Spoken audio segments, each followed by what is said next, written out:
नमस्कार, मैं हूं आपके साथ निशु शर्मा और आप देख रहे हैं हमारा खास बुलेटिन हमारा मध्य प्रदेश। चलिए शुरुआत करेंगे। मुख्यमंत्री मोहन यादव ने आज गांधी मेडिकल कॉलेज से संबंध हमीदिया अस्पताल में अत्याधुनिक सिटी स्कैन और इसी के साथ MRI मशीन का लोकार्पण किया है। सरकार अब शासकीय अस्पतालों को हाईटेक सुविधाओं से लैस कर रही है, जिसमें आम जनता को बेहतर और सस्ती स्वास्थ्य सेवाएं मिल सके।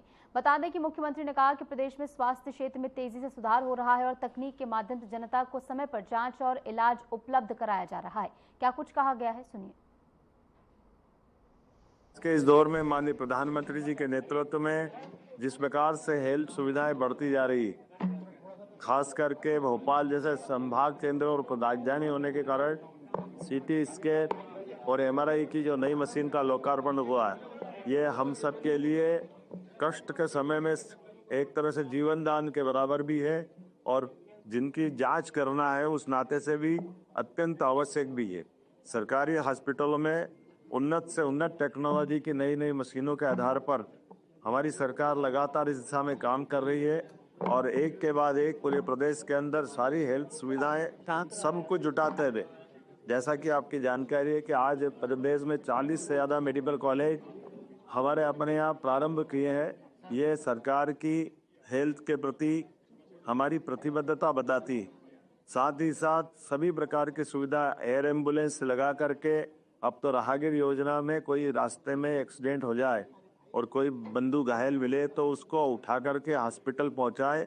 1 घंटे के अंदर गंभीर अगर मरीज है तो 25,000 रुपये की अनुदान राशि सरकार के द्वारा दी जाएगी पहुंचाने वालों को। ये वो सब बातें हैं जिसके कारण से स्वास्थ्य के प्रति हमारी अपनी संवेदना भी है और सजगता भी है। हेल्थ के लिए तो आज पूरे देश में हमारा मॉडल काम कर रहा है। जब हमारे हॉस्पिटलों को भी हमने मेडिकल कॉलेज को चलाने के लिए देते हुए 1 रुपये में 25 एकड़ जमीन देने की बात की है। ये अपने आप में PPP मॉडल पूरे देश का पहला मॉडल, उसमें 4 मेडिकल कॉलेज हमारे दिए जा चुके और बहुत जल्दी इनका कार्यक्रम भी होने वाला है। मैं उम्मीद करूंगा जिस प्रकार से हमारी सरकार सभी मंत्रालयों के साथ काम कर रही है, एक एक करके वो सारे काम इसी प्रकार से सौगातों के रूप में मिलते रहेंगे। तो आप सुन रहे थे CM मोहन यादव को, जहां पर उनकी ओर से तमाम जानकारी साझा की गई है कि किस तरीके से स्वास्थ्य सेवाओं में नया विस्तार हो रहा है और भोपाल अस्पताल को हाईटेक सौगात यहां पर मिली है, जिसके तहत हमीदिया अस्पताल को ये सौगात दी गई है और कई अत्याधुनिक मशीनों की सौगात मिली है, जिसमें MRI मशीन समेत कई अत्याधुनिक मशीनें हैं, जिसके चलते यहाँ पर पहुँचने वाले मरीजों को तमाम सुविधाएं और बेहतर सुविधाएं अब मिल पाएंगी और अब प्रदेश में रहकर ही तमाम जो मरीज हैं उनको बेहतर सुविधाएं उपलब्ध कराने की प्रतिबद्धता जो है वो सरकार की ओर से भी साफ नजर आ रही है। जहां प्रदेश सरकार, जहां पर CM मोहन यादव को भी आपने सुना, उनकी ओर से भी ये जानकारी साझा की गई कि लगातार स्वास्थ्य सेवाओं को बेहतर किया जा रहा है।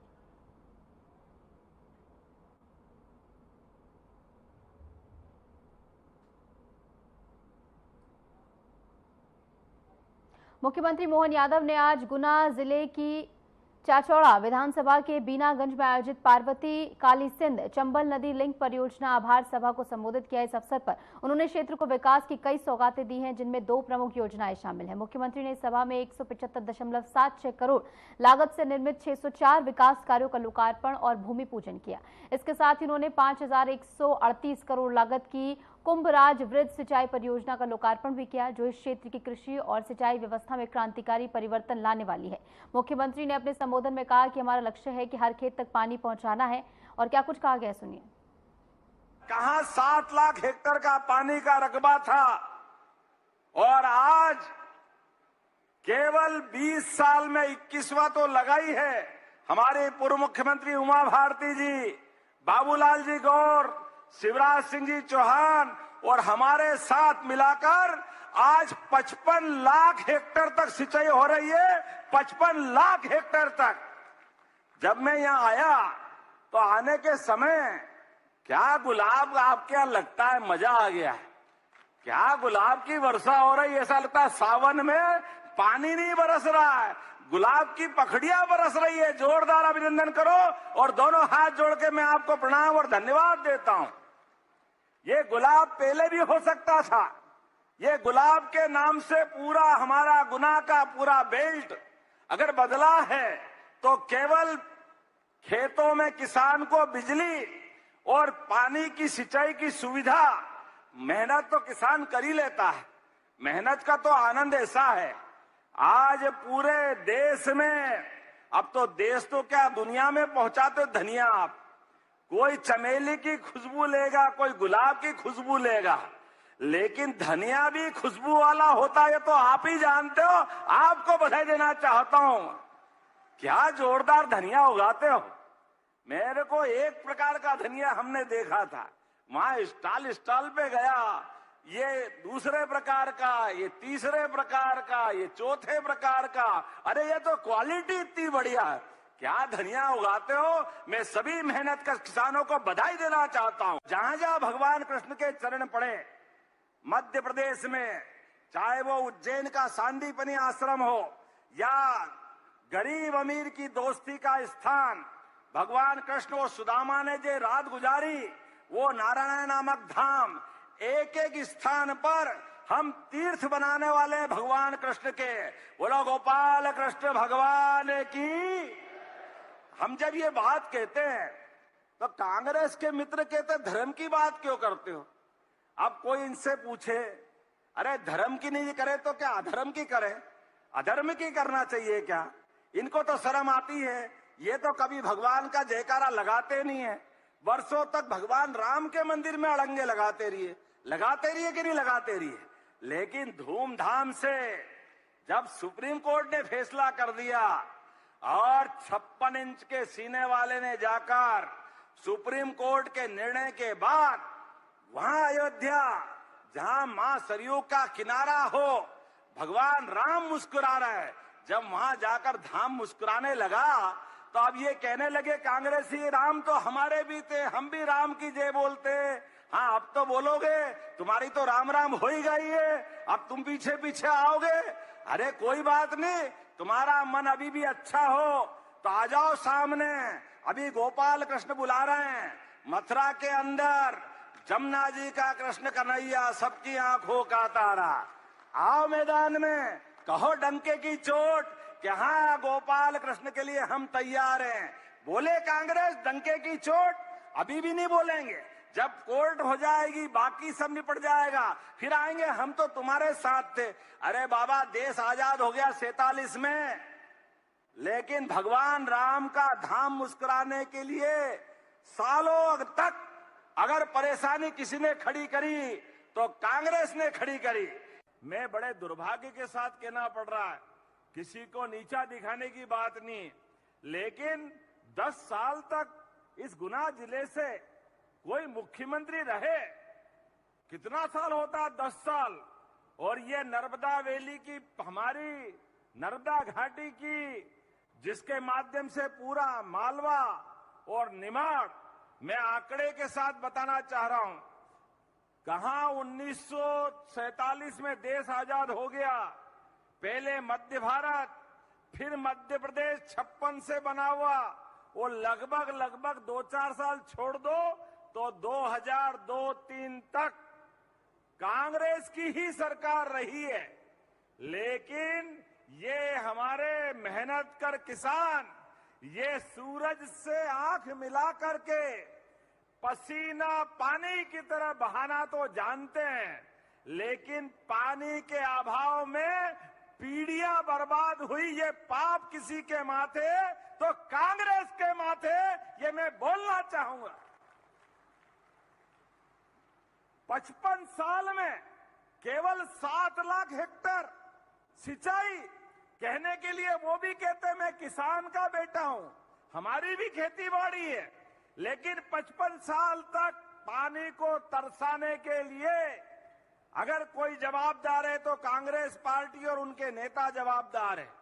और उल्टा हमारे साथ देख लो, जब हम पहले कहते थे कि नर्मदा छिपरा लिंक योजना ये उज्जैन के लिए स्नान के लिए भी पानी देगी और पीने का भी पानी देगी, तो विधानसभा के रिकॉर्ड में है इतिहास, कहते थे नर्मदा का नीचे है, छिपरा ऊपर है, कैसे आएगी, संभव ही नहीं, असंभव है। अरे मित्रों, आंखें हो तो देख लो, आज 15 साल से लगातार पानी मिल रहा है। जोरदार अभिनंदन करो, ये हमारी सरकार के काम करने का तरीका है। हमारे बीच हमारे वरिष्ठ नेता राजेश खंडेलवाल जी की बेटी के संबंध में एक प्रस्ताव मिला है। आपका ऑपरेशन शायद गुजरात में हो रहा है, दिल्ली लीवर ट्रांसप्लांट का मामला है, और आपने कहा कि इस संबंध में मदद करना चाहिए। 1 लाख पहले दिया, 4 लाख और देने की घोषणा करता हूं। जोरदार अभिनंदन करें, हमारी सरकार संवेदनशील सरकार है।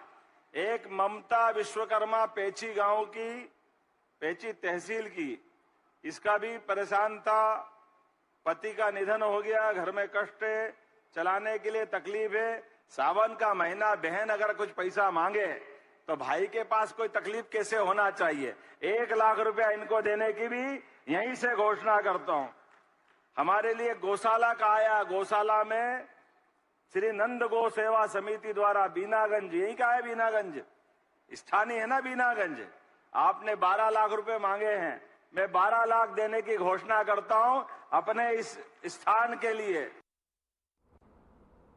और इस बीच इस वक्त की बड़ी खबर आ रही है, आपको बता दें, नए उपराष्ट्रपति के चुनाव से जुड़ी ये बड़ी खबर है। इंडिया गठबंधन अपना उम्मीदवार उतार सकता है, सूत्रों के हवाले से खबर सामने आ रही है। इस फैसले से विपक्ष अपनी एकता को प्रदर्शित करता हुआ भी नजर आएगा।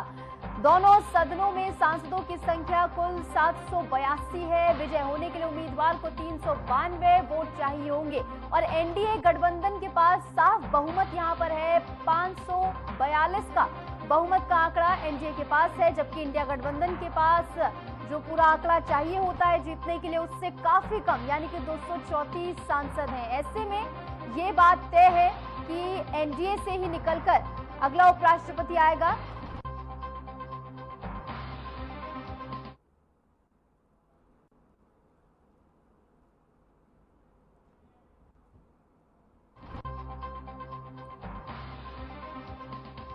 और इस बीच हमारे संवाददाता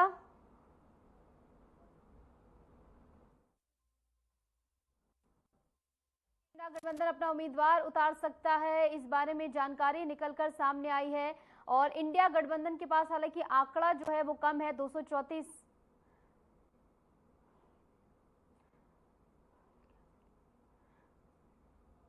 और इस बीच हमारे साथ पूर्व निदेशक चुनाव आयोग अमीन जी जुड़ गए हैं चर्चा के लिए। अमीन जी, देखिए, शक्ति प्रदर्शन के तौर पर इंडिया गठबंधन अपना उम्मीदवार उतार सकता है, ऐसी खबरें सामने आ रही हैं, क्या कुछ कहेंगे इस पर?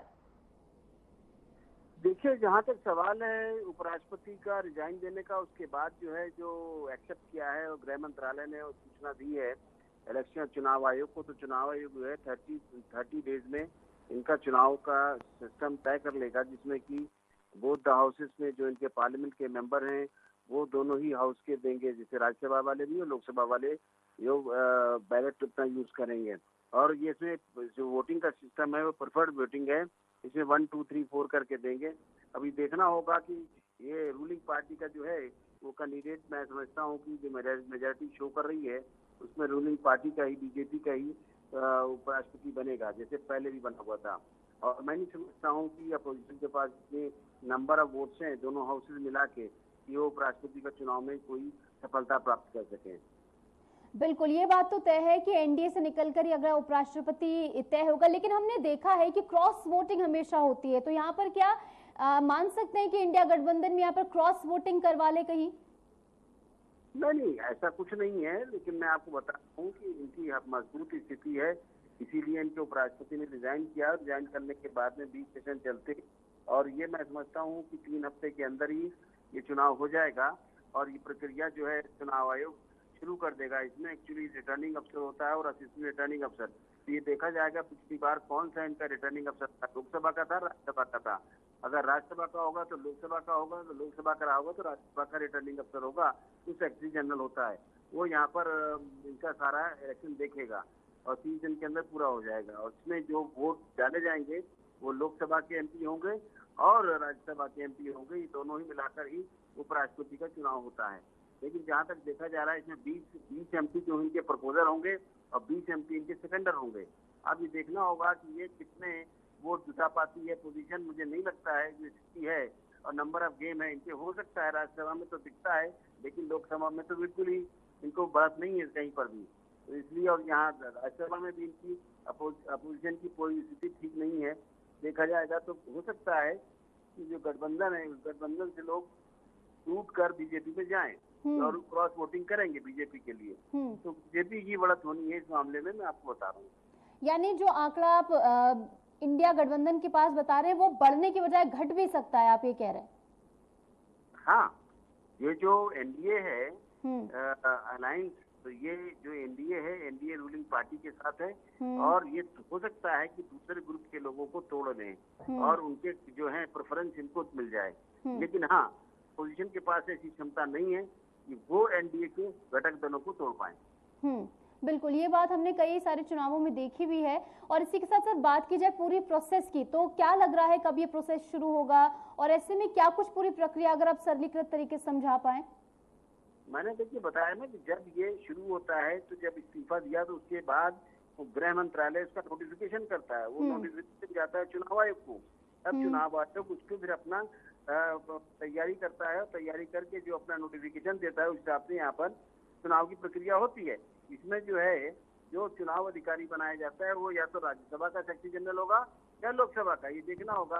हर बार अलग अलग होता है। अगर एक बार राज्यसभा का था, इस बार लोकसभा का सेक्रेटरी जनरल चुनाव कराएगा, और अगर सेक्रेटरी जनरल लोकसभा का था तो अब की बार राज्यसभा वाला सेक्रेटरी जनरल का चुनाव कराएगा। इसमें 20 एमपी जो है उसके प्रपोजर होते हैं कैंडिडेट के, और 20 सेकेंडर होते हैं। इस तरीके से 20 एमपी जो हैं, यानी 40 एमपी जिसको प्रपोज करते हैं वो यहाँ पर कैंडिडेट बन सकता है। जहाँ तक इसकी सिक्योरिटी का सवाल है, वो 15,000 रुपए सिक्योरिटी होती है, और इसको जो है लोकसभा के एमपी और राज्यसभा के एमपी प्रेफरेंस के हिसाब से देते हैं अपना। ठीक है अमीन जी, तो आप सुन रहे थे इलेक्शन कमीशन के पूर्व निदेशक को, जहां पर उन्होंने तमाम जानकारी साझा की। सर बहुत बहुत शुक्रिया, आप जुड़े हमारे साथ और चर्चा में आपने हिस्सा लिया है। खबरों में आगे बढ़ेंगे। प्रधानमंत्री मोदी अपनी 2 देशों की यात्रा के अगले चरण में ब्रिटेन से आज मालदीव पहुंचे हैं। 2 दिवसीय दौरे के दौरान प्रधानमंत्री नरेंद्र मोदी मालदीव के 60वें स्वतंत्रता दिवस समारोह में बतौर मुख्य अतिथि शामिल होंगे। और प्रधानमंत्री मोदी मालदीव के राष्ट्रपति डॉक्टर मोहम्मद मुइज़्ज़ू के आमंत्रण पर मालदीव पहुंच रहे हैं। प्रधानमंत्री की मालदीव की तीसरी यात्रा है, जहां उनके आगमन पर उनका भव्य स्वागत हुआ है। माले में पीएम मोदी के स्वागत के लिए खुद मालदीव के राष्ट्रपति मुइज़्ज़ू एयरपोर्ट पर पहुंचे और गले लगाकर पीएम मोदी का स्वागत किया। इस दौरान मालदीव के कई अन्य मंत्री भी एयरपोर्ट पर पीएम मोदी के स्वागत के लिए मौजूद रहे, और इस दौरान भारतीय प्रवासियों में भी खासा उत्साह देखने को मिला।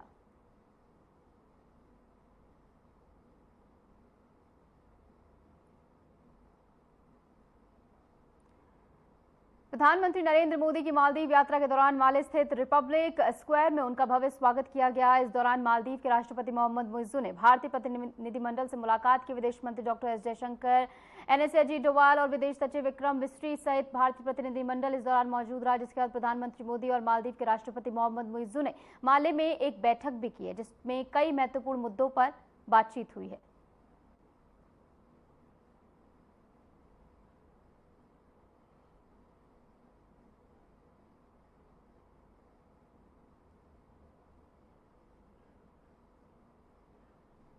तो भारतीय प्रतिनिधिमंडल से मुइज़्ज़ू ने मुलाकात की और मुलाकात की कुछ तस्वीरें भी सामने आई, जहां पर खुद एयरपोर्ट पर प्रधानमंत्री नरेंद्र मोदी का स्वागत करने के लिए मालदीव के राष्ट्रपति मोहम्मद मुइज़्ज़ू पहुंचे। ऑपरेशन सिंदूर पर लोकसभा में चर्चा की विपक्षी दलों की मांग मान ली गई है। इस पर 28 जुलाई को चर्चा की जाएगी। इससे पहले लोकसभा अध्यक्ष ओम बिरला ने सदन के कामकाज पर चर्चा के लिए सभी दलों के नेताओं की बैठक बुलाई है। इस मीटिंग में इसे लेकर सहमति बन गई कि लोकसभा में 28 जुलाई को ऑपरेशन सिंदूर पर बहस होगी। इससे पहले सरकार ने गुरुवार को संसद में कहा था कि ऑपरेशन सिंदूर पाकिस्तान प्रायोजित आतंकवादियों के बर्बर आतंकी हमले का जवाब देने के लिए शुरू किया गया था, और उसका मकसद आतंकवादी संरचनाओं को ध्वस्त करना और इसी के साथ भारत भेजे जाने वाले संभावित आतंकवादियों का सफाया करना था।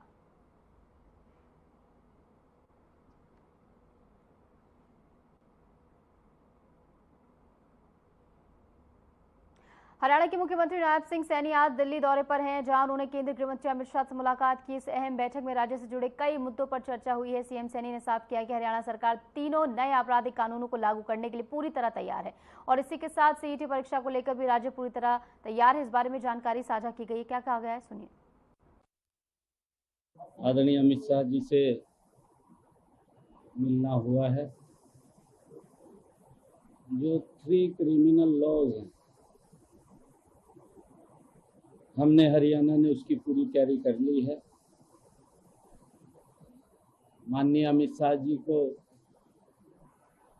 मैंने उनसे अवगत कराया कि हमारी पूर्ण तैयारी है। जो ही कार्यक्रम मिलेगा हरियाणा कराने के लिए तैयार है।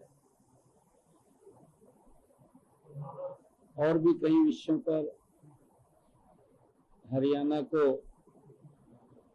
लेकर के चर्चा हुई है। हमारा जो किशोर बांध है, किशोर बांध को लेकर के भी आदरणीय अमित शाह जी से चर्चा की है। और हरियाणा में क्या क्या कार्य चल रहे हैं उनसे भी अवगत कराया है। खूब खाना उससे उसके लिए व्यवस्था कर रखी है ताकि हमारे बच्चों को सीईटी का बड़ा पेपर है, लाखों की संख्या में बच्चे इधर से उधर जा करके वो अपना पेपर देने वाले हैं।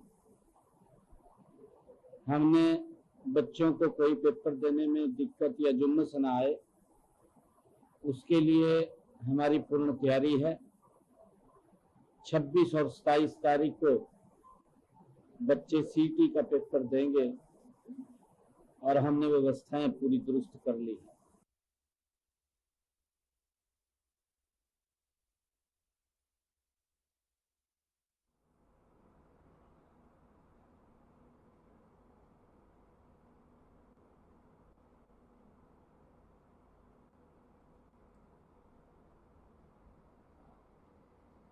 हरियाणा के मुख्यमंत्री नायब सिंह सैनी ने गुरुग्राम में यूनिवर्सिटी ऑफ साउथहैम्पटन की शुरुआत को भारत और ब्रिटेन के बीच शिक्षा क्षेत्र में सहयोग का नया अध्याय बताया है।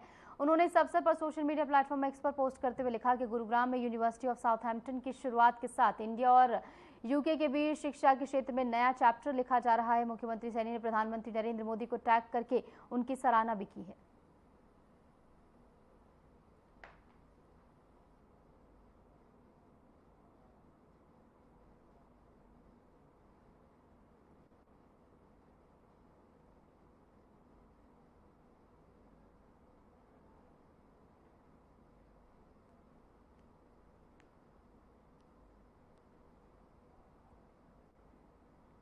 और फिलहाल के लिए हमारे इस खास बुलेटिन में इतना ही। नमस्कार।